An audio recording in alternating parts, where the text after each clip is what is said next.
In the span of 8 years, former President Obama's super compassionate, inclusive, bleeding heart administration released tens of thousands of unaccompanied migrant children to sponsors in the United States. Now, it wasn't until his presidency was nearly over that we learned countless of these children had been sent to abusers, criminals, traffickers, and modern-day slavers because the feds were too busy streamlining them in through the border for political gain to verify where they ended up afterward. Now, reports suggest that Biden is doing the exact same thing. So far, his administration has sent more than 10,000 unaccompanied alien children to sponsors in the U.S., not including the month of April, and in many cases, we have no idea who they're going to live with.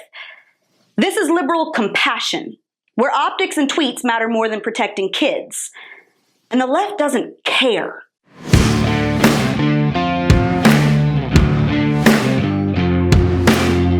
Remember when the Trump administration was separating families at the border and taking forever to place kids with sponsors in the U.S. and catching all kinds of flack for it? The term Nazi got thrown around a lot. The media painted pictures of teeny tiny babies being ripped from their mother's arms, or toddlers languishing in foster care while their relatives waited desperately for them in Wisconsin or wherever. And it was this big humanitarian crisis because Trump wasn't just funneling these kids out to unknown adults the second they crossed the border. There's a reason for that. Let's back up for a minute. Back under Obama, there was an unprecedented surge of illegal alien kids coming across the border. Remember that? The media didn't pay a whole lot of attention. MRC did, though. I went down to the border and reported on it myself, and the situation was awful. Most of the photos of kids shoved into cages and stuffed under concrete floors, under space blankets, that was under Obama and Biden. But keeping kids crammed behind plexiglass walls and chain link fences wasn't good for optics, as the new Biden administration has quickly found out. So the Obama administration began expediting the process of sending these unaccompanied minors, most of them teen boys between 15 and 17, supposedly, to sponsors in the United States. Now, the vast majority of these sponsors were the kids' own parents who'd been living here illegally themselves, or close relatives, like a sibling or an aunt. Kids were actually crossing the border with phone numbers and addresses pinned to their clothing so immigration officials would know where to send them. Here's the problem. When you shoot kids out to people that you don't know, like t-shirts at a sporting event, you risk placing them with really, really bad people. And that's exactly what happened. A Senate investigation released in January of 2016 found the Obama administration had utterly failed to protect thousands of children and teens who had crossed the border and been sent to improperly vetted homes. Some children were sent to human traffickers, others were sent to criminals and abusers. The Senate's nearly 60-page report found that the Office of Refugee Resettlement failed to do proper background checks of adults who claimed many of these children, allowed sponsors to take custody of multiple unrelated kids, and regularly placed them in homes without visiting the locations and making sure that they were safe places for young children and teens. Several teens from Guatemala were found in a rundown trailer park in Ohio, where they were being held against their will by human traffickers who were forcing them to work for free at a local egg farm.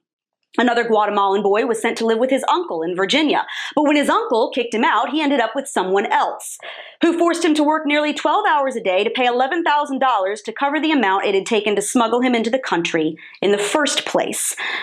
Another kid from El Salvador was sent to his abusive father, who kept him locked in a basement without enough food. The Senate investigation found that the Office of Refugee Resettlement allowed sponsors to refuse post-placement visits to make sure the child was doing okay, saying that those visits were voluntary and that the sponsor could refuse them. Translation? God only knows how many children were sent to horrible people in horrible conditions that we will never even know about. And all of this was discovered too little too late. And it was all done under the guise of appearing compassionate towards little kids who were simply seeking asylum. Now, the Trump administration didn't do it this way. They actually upped the standards and the procedure for releasing an unaccompanied minor to a sponsor, including enhanced vetting, fingerprinting, welfare visits, and multiple home checks. This new method protected kids, but it did slow down the process. It created a backlog at border detention centers, and it kept children from being reunited with their families. So, of course, the left condemned him as a Nazi for it. Great, now we're all caught up. Welcome to 2021, where the new Biden administration has apparently decided that risking placing children with abusers, traffickers, and modern-day slavers is acceptable if it means funneling kids through the system fast enough to appease the woke crowd. After all, 22,000 kids is a lot to be handling all at once, and it's roughly the number the Biden administration is currently holding in border detention facilities and the 13 overflow facilities that have been opened all across the country to the tune of $60 million a week to help deal with this surge. And to keep from looking as fascist as Trump supposedly was, the Washington Post reports that HHS has attempted to fast-track the release of minors to parents in cases where there are no concerns about potential abuse or neglect by waiving fingerprint requirements. While parents or other legal guardians undergo criminal background checks, HHS has temporarily suspended those checks for other adults living in the household. Translation there. We'll run a cursory check on the dude claiming to be your dad, but not on your adult uncle living in the spare bedroom, who for all we know is a convicted child molester. Best of luck to you. Welcome to America. Did y'all not learn anything from just a few years ago when this method was tried and failed? A stupid question, of course you didn't, because this isn't about helping people. It's about looking shiny for Twitter. So let me remind, kids were dumped into homes with abusers.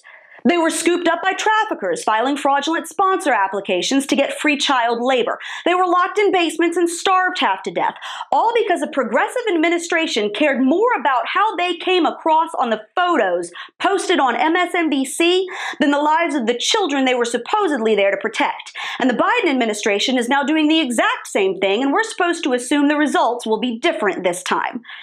And we will never find out how horribly wrong it went and how much terror and abuse came out of it until it's too late, just like last time. This is what woke compassion gets you. It's fake. It's not real empathy or love. It's a facade created for appearances. The left doesn't care about these kids or where they're sent or what happens to them after the cameras are off. Just like they don't care about the ones who are starved or raped or killed on their way to the United States because their parents have been encouraged by the Biden administration's open border policies to pay criminals thousands of dollars to drag their children through a desert and dump them over a 15-foot-tall border fence. All that matters is whether it looks bad to have hundreds of kids sitting on a concrete floor and whether AOC loses her crap screaming the kids are being separated at the border.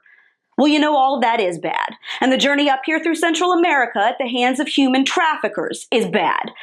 Finding the bodies of dead migrants and their children in the Texas desert is bad. And sending kids to people who haven't been vetted, who might not even be related to them, and who could very well make their lives a living hell is bad. And the open border policies that fuel this whole disaster are bad. And none of it would be happening if we had an administration that actually gave a rip about these kids instead of their own political self-interest. And that's your Reality Check, America. Make sure you subscribe to our YouTube and Rumble pages, like us on Facebook and Twitter, and stay sane out there.